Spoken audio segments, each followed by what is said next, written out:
said, only the paranoid survive.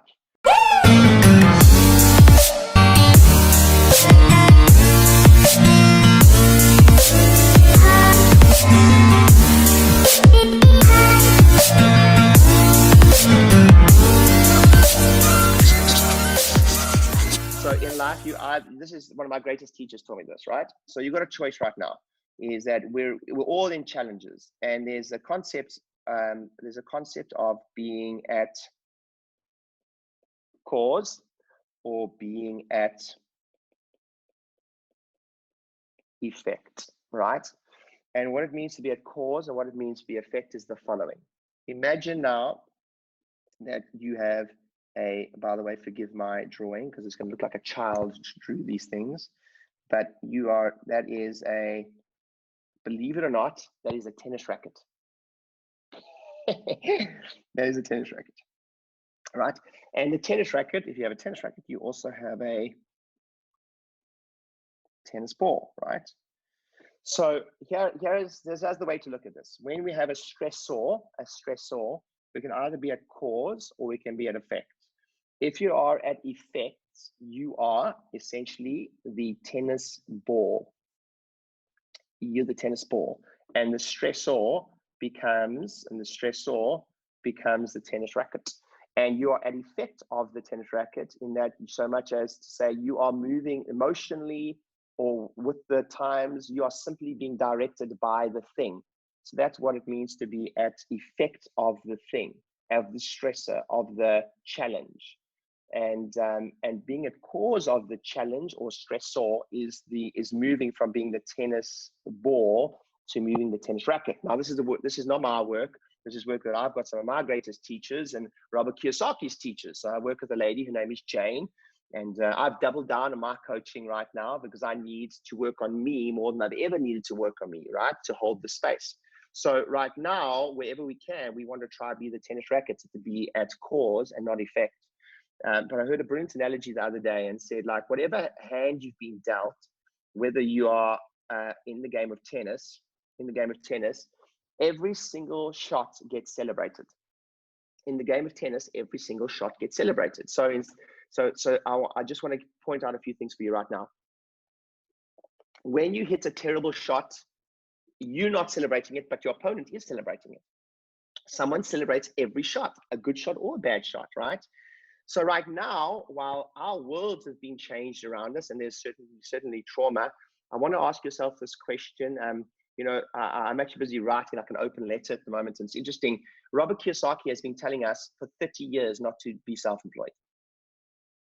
He's been telling us for 30 years not to just have one source of income. He's been telling us for 30 years not to work for money and make money work for you. For 30 years, you know. And it's interesting. I have looked at the situation. So just so you guys know that I'm in real estate, and I'm also in the information and expert business world. And those businesses are still making me money every single month. And I'm losing a ton of money with my bricks and mortar businesses every single day, thousands of pounds, right? So it's an interesting dichotomous world. But if you look at that situation, while we are in a challenging time, this is the only thing that you can face. This is really the only thing you can focus on. There's nothing you've done wrong.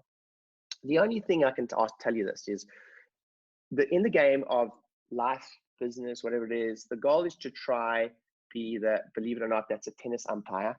The game is to try to be the umpire and to simply watch from the outside and see, well, if there's cause and effect and every single shot is being celebrated, how can I position myself to be in a position where I am celebrating shots? And that way, when you put yourself out of the environment a little bit and you're able to see, okay, well, is this pivot time for me? Is this time for me to at least be looking? I've been talking about going to real estate for a while. I've been talking about, getting my coaching business up and running. I've been talking about having another form of income. Maybe you enjoy trading or whatever it is. Is this now time for me to learn another skill or strategy? And I'll get into the practice stuff now, but I do want to say this. Is that this is going to happen again. Let me say that again. This will happen again, and it happens every 10 years. Yeah, we've had an incredible run of 12 years, if you will, of a bull economy, the greatest economy we've ever seen, lowest unemployment rate we've ever seen in the history of mankind.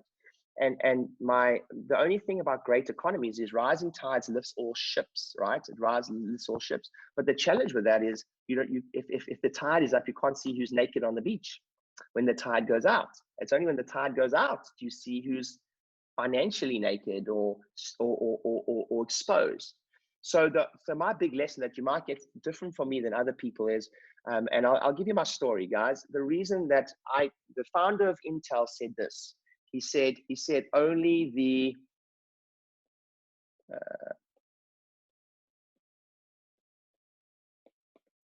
paranoid survive. He said only the paranoid survive. And good times, I'm included in this, by the way. It's like everything's just fine, right? Everything will be fine. Everything's always fine. You have bad month, you have bad whatever, somebody leaves, staff team member leaves, something will be fine.